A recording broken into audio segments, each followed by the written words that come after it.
BFM Business, Start-up Co. Allez, on a près de 10 minutes avec une start-up comme tous les soirs. Elles sont deux ce soir, deux start-upeux. J'ai avec moi Aurore Crespin et Laura Lombardo.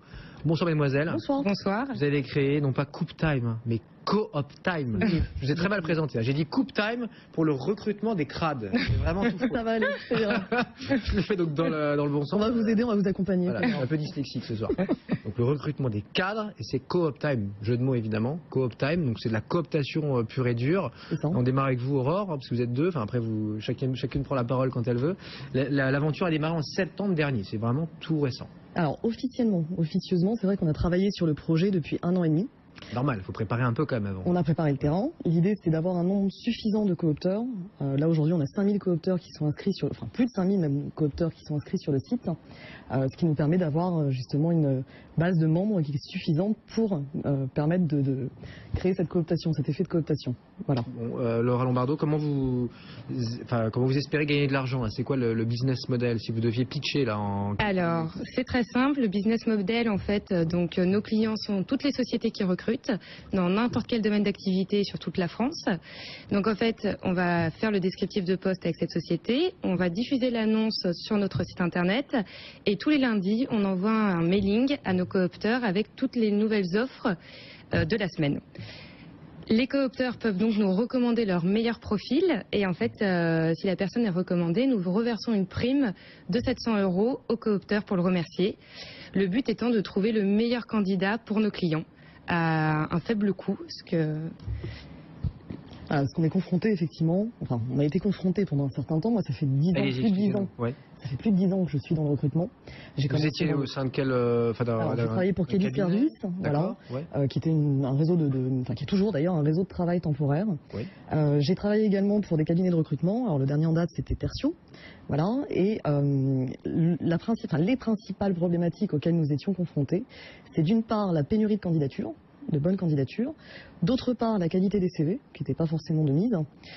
Troisième point, c'était effectivement la fiabilité. Est-ce qu'on est sûr de la personne qu'on a en face de nous juste en un entretien ou 2 entretiens, voire 3 entretiens dans certaines entreprises. Et le quatrième point, c'était le coût qui est quand même assez exorbitant pour un cabinet de recrutement. En moyenne, il faut savoir qu'un cabinet de recrutement facture entre 18% et 25% sur le salaire annuel brut d'un candidat sélectionné. C'est considérable. C'est quand même assez important. Sur un cadre entre 50 et 100 KE, ça exactement. Loin, quoi. Et pour un chef d'entreprise, il faut quand même pas se tromper si on paye ce tarif-là. Chez Co-op Time, aujourd'hui, le tarif, il est complètement différent, il est moitié prix. C'est-à-dire que quand vous passez une annonce sur le site, déjà vous déposez une annonce qui n'est pas statique, cette annonce va être diffusée au réseau de coopteurs, à notre réseau de membres de 5000 membres, plus de 5000 membres aujourd'hui. Et donc cette annonce vous coûte 600 €. Voilà. À partir de ce moment-là, vous n'êtes pas refacturé, si vous êtes client, vous n'êtes pas refacturé jusqu'au jour du succès, jusqu'au jour de la mise en poste en CDI du candidat sélectionné. Et là, vous refacturez s'il y a mise en CDI. J'attendais la question. À hauteur de 10% sur le salaire annuel brut. 2 fois moins cher. Exactement, du candidat sélectionné. Mais est-ce que la cooptation, c'est pas un peu has-been là c'est pas tellement 20e siècle? La cooptation, en fait, c'est vraiment un gage de sécurité par rapport à la qualité des candidatures pour nos clients. Oui. Ça a été prouvé, un candidat qui a été recommandé par une personne reste plus longtemps en entreprise et plus impliqué. Et en fait, a les mêmes valeurs que l'entreprise. Est-ce que l'entreprise y gagne toujours? Est-ce que, oui, encore une fois, est-ce que c'est pas le vieux filon? Parce qu'on va recommander, quelqu'un de la famille, quelqu'un de son entreprise qu'on connaît bien, mais est-ce que c'est la bonne personne pour l'entreprise? Après, évidemment, elle en fait ce qu'elle veut. Mais je veux dire, l'entreprise, peut-être qu'elle va passer à côté de talent parce que, on a fait Polytechnique, on recommande un polytechnicien, un camarade, un ancien camarade. Alors, l'avantage de passer par le système de la cooptation, c'est justement d'ouvrir un petit peu l'audience, de toucher une nouvelle audience de candidats qui n'existe pas sur le marché. Aujourd'hui, on a beaucoup de job boards, de sites de recherche d'emploi. Donc, les monsters et autres. Voilà, monsters, cadre emploi, etc. On en a quand même quantité qui ne sont pas forcément les plus... On ne va pas dire que ce ne sont pas les meilleurs, parce qu'effectivement, c'est une façon de travailler, c'est une façon de recruter. Il y a les cabinets de recrutement. C'est à l'ancienne, quoi. C'est plus comme ça qu'on trouve un salarié aujourd'hui. Disons que ça permet quand même d'aller plus vite, parce que la cooptation, on n'a rien inventé finalement. Ça existe depuis la nuit des temps, c'est vrai. C'est vieux comme le monde, oui. C'est vieux comme le monde. Aujourd'hui, ce qu'on a inventé, ce qu'on n'a pas inventé, mais en tout cas, on l'a mis à échelle du web. Voilà. L'idée, c'est vraiment d'accélérer le process, d'aller plus vite que les cabinets de recrutement classiques. On a tous le même réflexe quand on est cabinet de recrutement. La première chose qu'on va faire quand on a une offre d'emploi, une offre de poste, on va commencer par contacter notre réseau pour savoir si éventuellement dans notre réseau, il n'y a pas une connaissance qui connaît quelqu'un. Et qu'est-ce qui vous Qui peut diffère être d'un recommandé. My Job Company qu'on connaît, qui était à votre place hier? Alors, Le- nous, on est vraiment ciblé sur les profils cadres. Donc, c'est uniquement à ces 100% profils-là qu'on s'adresse. My Job Company a un système qui est assez similaire, effectivement, dans le modèle économique. On est sur un modèle participatif. On est dans l'économie participative, c'est clair. Mais eux sont beaucoup plus ouverts, quoi. Eux sont beaucoup plus ouverts que nous, effectivement. L'étranger, Alors- est-ce que vous y pensez là? Est-ce que Oui. c'est que pour la France ou c'est... C'est à l'étranger aussi. Je me permets juste de Allez-y, rebondir par complétez, rapport à ouais. My Job Company.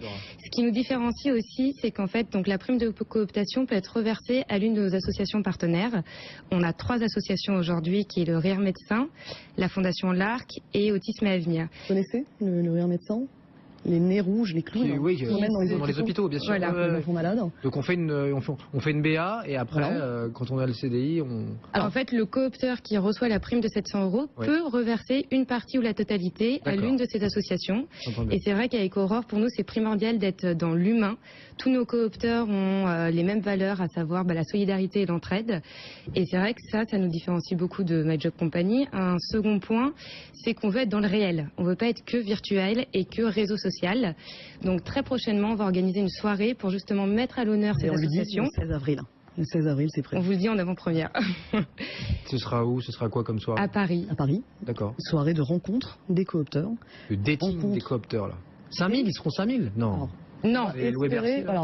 on va espérer qu'on ne sera pas 5000 non plus. on a des L'idée, c'est d'avoir des personnes qui nous rejoignent sur Paris et ça sera bien évidemment fermé. Ça sera au niveau des clôtures. Il faudra aller très très vite justement pour s'inscrire à cette soirée qui permettra de se rencontrer les uns les autres, de faire connaissance avec les associations, de faire connaissance avec des intervenants sur l'innovation justement, sur le sport. Il va y avoir pas mal d'intervenants qui sont prévus, mais je ne vais pas tout vous dire parce que sinon après. Bah non.